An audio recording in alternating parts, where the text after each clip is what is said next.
In a bustling metropolitan city where dreams collide with reality, there lived a young woman who had given up on love.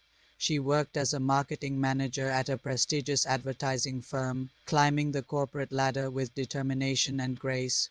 Her life was a carefully constructed routine: morning coffee at exactly 7, gym sessions 3 times a week, and weekend brunches with her closest friend.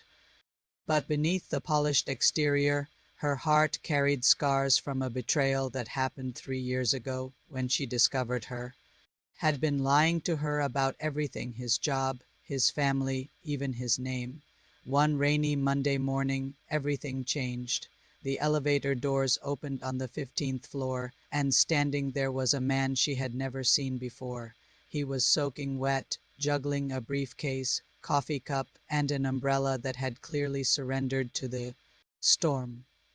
Their eyes met for a brief second before he stumbled forward, and in that moment of chaos, his coffee splashed across her pristine white blouse. Apologies tumbled from his lips as he frantically searched for napkins, his face flushed with embarrassment. She should have been angry, but something about his genuine distress made her laugh. Instead, a real laugh that surprised even herself. He was the new creative director, transferred from the Singapore branch to lead a major rebranding campaign. Unlike the smooth-talking executives she usually dealt with, he was awkward and honest, often saying the wrong thing at the wrong time. But his ideas were brilliant, revolutionary even. They were assigned to work together on the company's biggest project of the year, a campaign that could make or break both their careers. Meanwhile, her best friend since college was navigating her own complicated life. She owned a small but successful boutique bakery in the artistic district of the city, pouring her heart into creating beautiful cakes and pastries. She was the kind of person who laughed easily and loved fiercely, but she had built walls around her heart.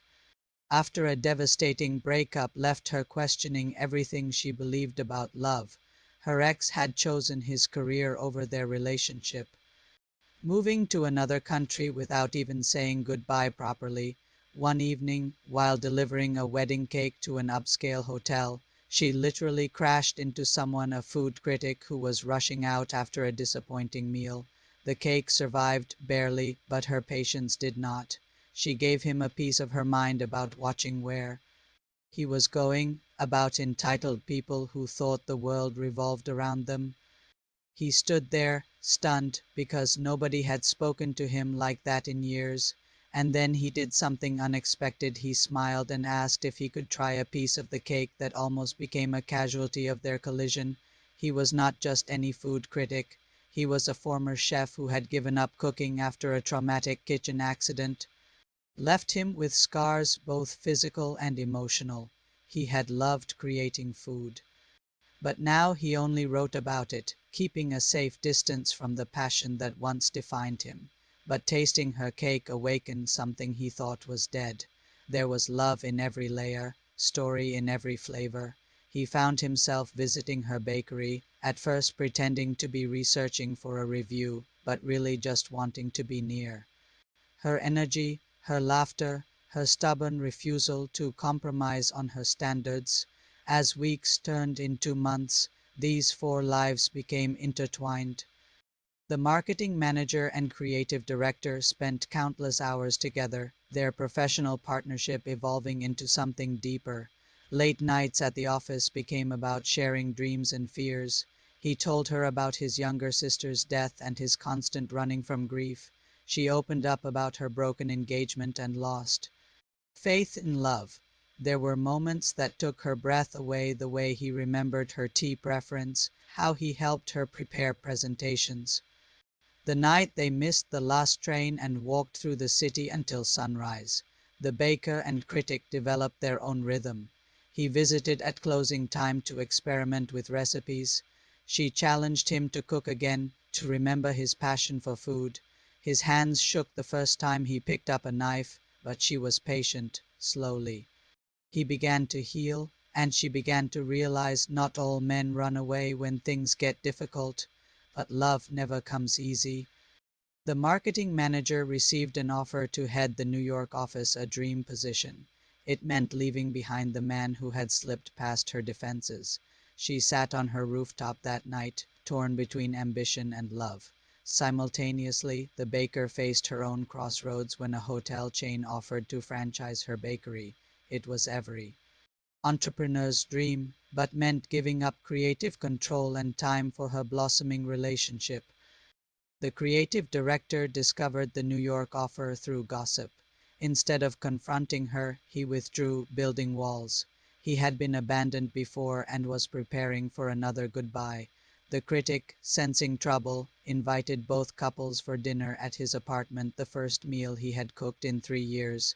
It was imperfect, but made with love. That evening, sitting around a table filled with laughter and honest conversation, everything came to light. The job offers, the fears, the unspoken feelings. The marketing manager finally voiced what had been breaking her heart. She wanted the job, yes, but she also wanted him. She was tired of choosing between different versions of happiness. The creative director, his voice thick with emotion, confessed he had been running his entire life, but for the first time he had found someone worth staying for. He would go anywhere, even New York, if it meant they could figure this out together. The baker broke down, admitting she was terrified of the hotel deal because success had always meant loneliness in her experience. The critic took her hands in his scarred ones and told her that love means supporting each other's dreams, not sacrificing them. He would help her navigate the business side while she maintained her artistic vision. They would build something together. In that moment, surrounded by half-eaten food and full hearts, they all understood something profound. Love does come in pairs, not just as couples, but as partnerships built on mutual support and shared courage. It is about two people deciding that together they are stronger than apart, that their individual dreams do not have to die for love to thrive, that sometimes the bravest thing is not walking away to protect yourself, but staying to fight for something real. The marketing manager took the New York job, and the creative director requested a transfer to work by her side. The baker accepted the hotel partnership, and the critic became her business partner, handling negotiations while she focused on creating. They all took leaps of faith, but this time they were not jumping alone, because they learned that love, true love, does not ask you to choose between who you are and who you could become.